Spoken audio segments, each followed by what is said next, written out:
En ocasiones se ve bastante debate por ahí sobre si el gran salto de calidad que tuvimos en el sonido a finales de los 50 y primeros de los 60 se debió realmente a lo que fue el invento del tocadiscos moderno, del sistema electrónico de tocadiscos moderno, o si por el contrario fue a la invención del microsurco. Hay ahí a veces en algunos sitios cierto debate sobre cuál de los dos procesos fue el que nos ayudó realmente a dar el salto de calidad.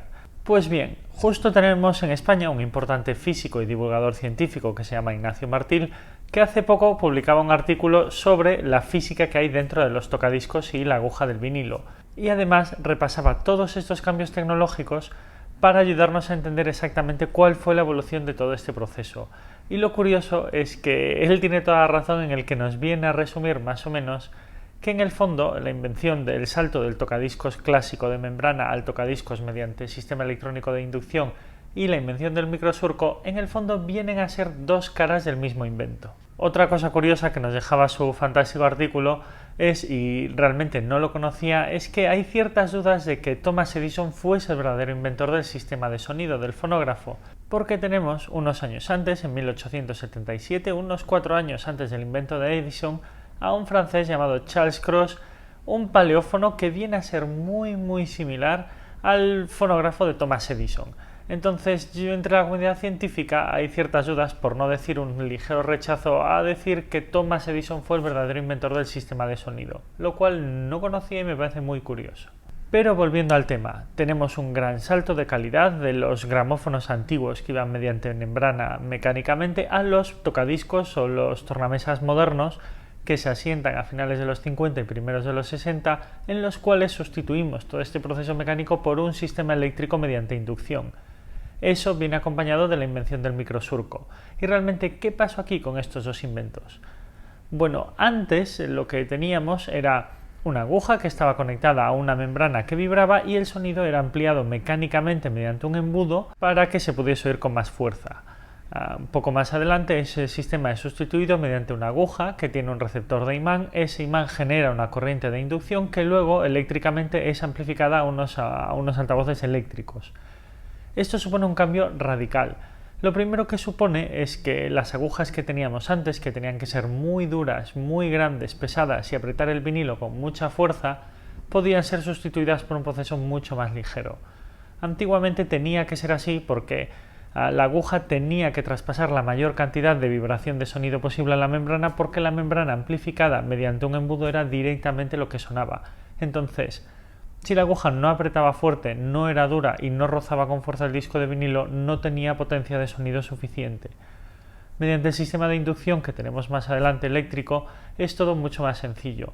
Primero porque es muy preciso y segundo porque da igual lo débil que sea la señal de vibración, que podemos amplificarla electrónicamente, lo cual nos permite amplificarla de una manera mucho más fuerte y sobre todo de una manera mucho más fiel.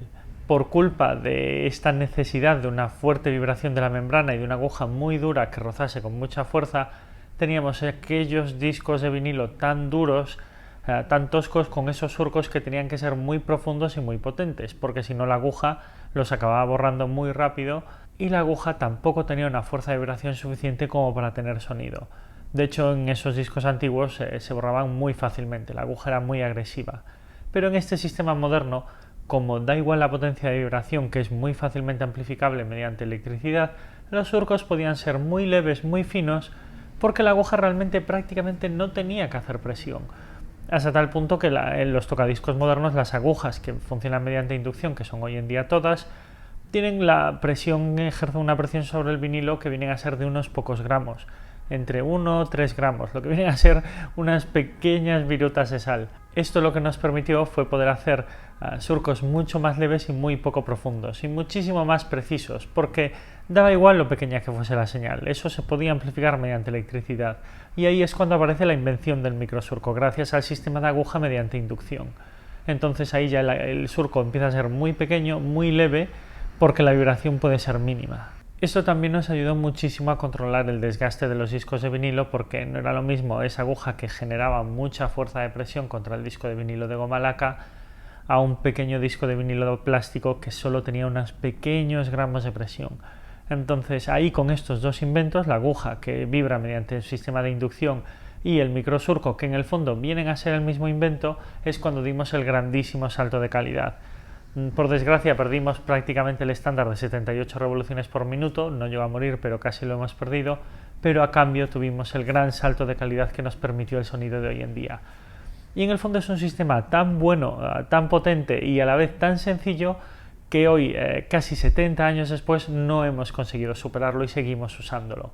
Tenemos esos tocadiscos de láser, pero todavía hoy tenemos bastantes dudas sobre lo fiables o sobre las ventajas que nos pueden dar. No tenemos claro de todo el futuro de los tocadiscos que leen mediante láser, aunque están ahí, cada vez son más populares y cada vez son menos costosos.